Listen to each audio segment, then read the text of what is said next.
What's the truth about Mother Goose? Let's clear up all the mystery. Her nursery rhymes from olden times are really part of history. What's the truth about Mother Goose? The rhymes that children learn today. Let's read the signs between the lines. Conduct a thorough expose. We'll find within these pages as we go behind the scene. Famous people, famous places, and what the verses really mean. What's the truth about Mother Goose? Turn these pages and you'll see. We'll get the truth, the facts forsooth. Solve this age-old mystery. Little Jack Horner sat in a corner, eating his Christmas pie. He put in his thumb and pulled out a plum and said, "What a good boy am I."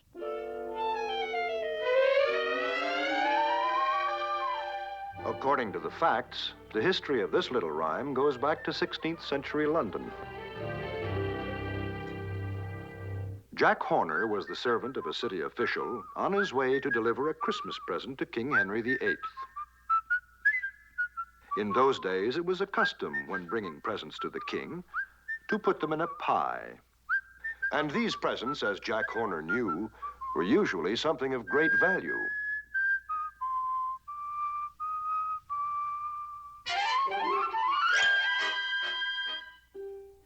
And since Jack was a bit of a knave, he stuck in his thumb and pulled out a plum.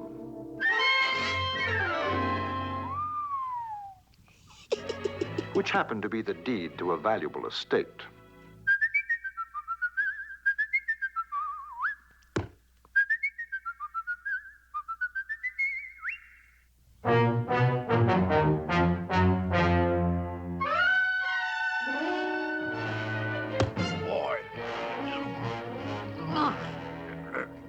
When King Henry sent for the city official, he hurried to court, expecting some special favor in return for his present. And we can be sure that King Henry let him have it.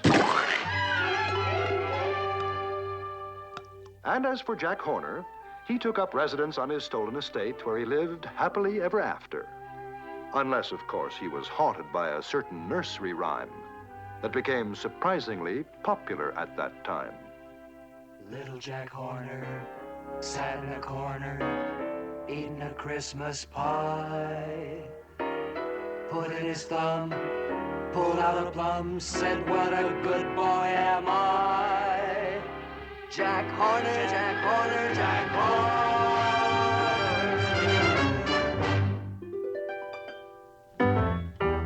Mary, Mary, quite contrary, how does your garden grow? With silver bells and cockle shells and pretty maids all in a row. The Mary in this old rhyme was Mary Stuart, Queen of Scotland, who came from France to take over the throne of Scotland, bringing with her the gay French ways, extravagant tastes, and a love of frivolity. Such conduct was frowned upon by the dour Scots, who believed in preserving the stern dignity of the court. And therefore, Mary was considered quite contrary. The silver bells refer to the elaborate decoration on her dresses, and her love of exotic foods, such as cockles, account for the cockle shells. And the pretty maids all in a row were her ladies-in-waiting. But behind this playful little rhyme lies one of the most sinister and tragic stories in all history. 4 years after her arrival in Scotland, she married Lord Darnley, a selfish weakling whom Mary soon came to despise. And the beautiful queen turned her attentions to a French poet who lost his head completely when the dour Scots interfered. Then followed a romance with a court musician. But this, too, ended on a tragic note when the infuriated Darnley interfered. Then came the Earl of Bothwell.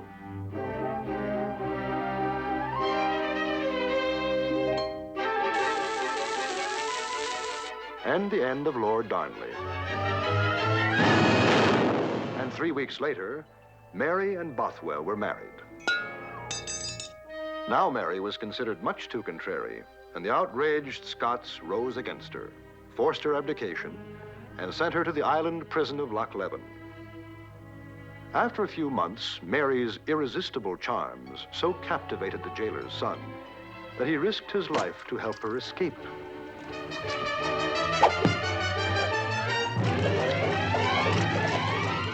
Then, in an attempt to regain the throne, Mary organized a sizable army, which was defeated after a violent battle.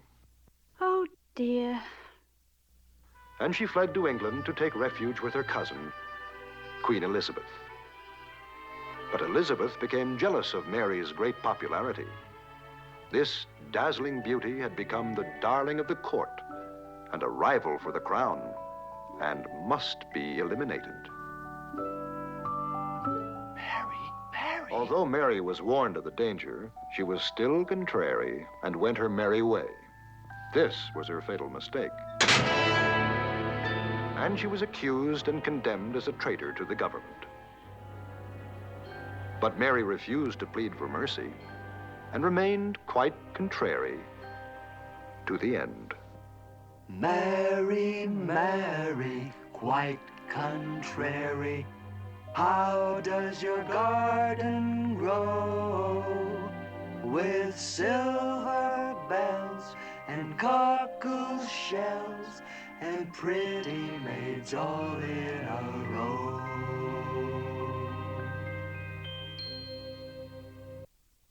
London Bridge is falling down, falling down, falling down. London Bridge is falling down, my fair lady. The history behind this famous nursery song is the story of old London Bridge. A story which begins in 1176, when it was decided to build a permanent bridge of stone to unite North and South London.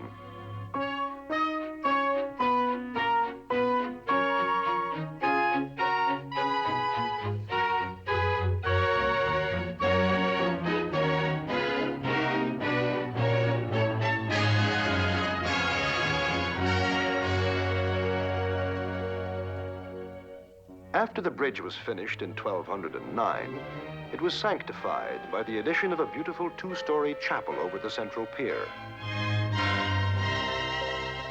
And rows of elaborately designed houses were added over the length of the bridge, transforming the plain Gothic structure into a thing of such picturesque beauty that it was acclaimed one of the wonders of the world.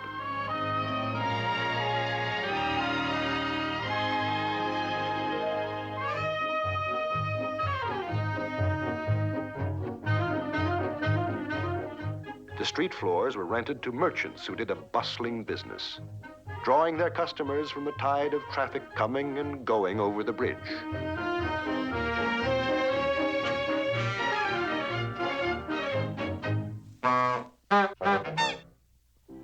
The upper stories of the bridge houses were elaborately furnished apartments with projecting bay windows and rooftop balconies, where residents could enjoy the invigorating air off the river and contemplate the spectacular view.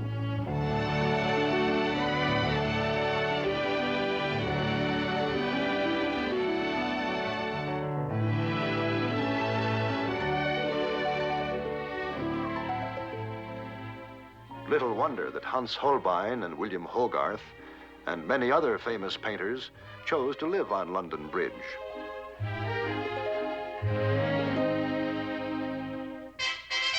On one occasion, a tournament was held on the bridge, and spectators crowded every available space to watch two knights prove their courage in glorious combat.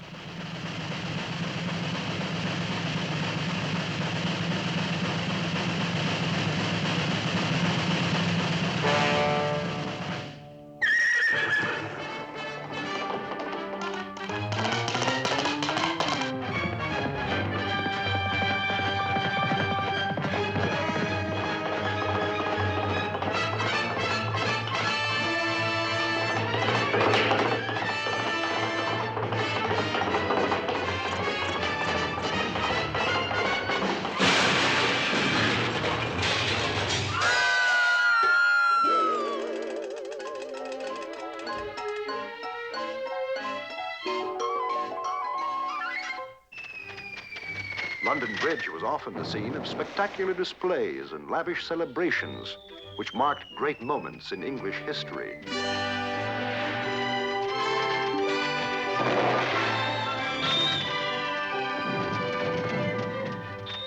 While living on London Bridge was both grand and glamorous, there were times when it was equally hazardous. Now and then, a cargo ship would break away from its moorings, and a bowsprit would come crashing through a window.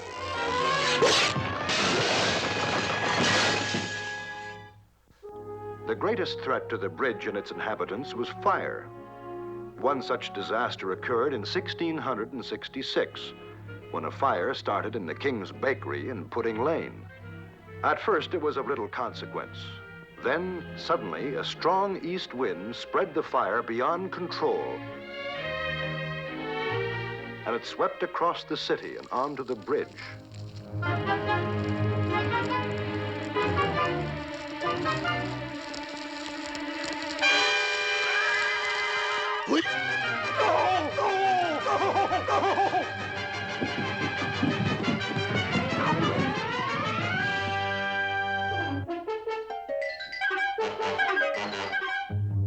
This was the famous Great Fire of London, which reduced the world's largest city to a vast panorama of ashes and charred rubble, and left London Bridge a bare and blackened ruin. During the reconstruction of London, the bridge houses were rebuilt, and its endless tide of humanity returned. But as the centuries passed, London Bridge began to feel its age.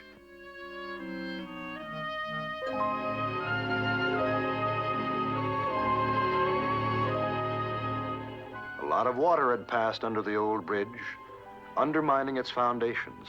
The intense heat of the fires had dangerously weakened its arches, and heavy timbers braced the tottering houses.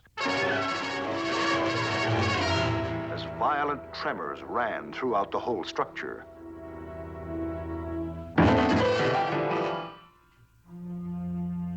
The once magnificent bridge, which had been the pride of London and proclaimed as one of the wonders of the world, was declared a public nuisance and was ridiculed in rhyme and song.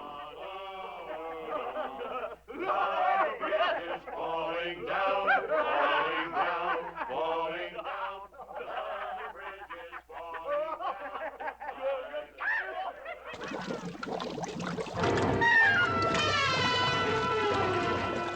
Finally, on July the 4th, 1823, the death warrant of the old bridge was signed, and it was demolished.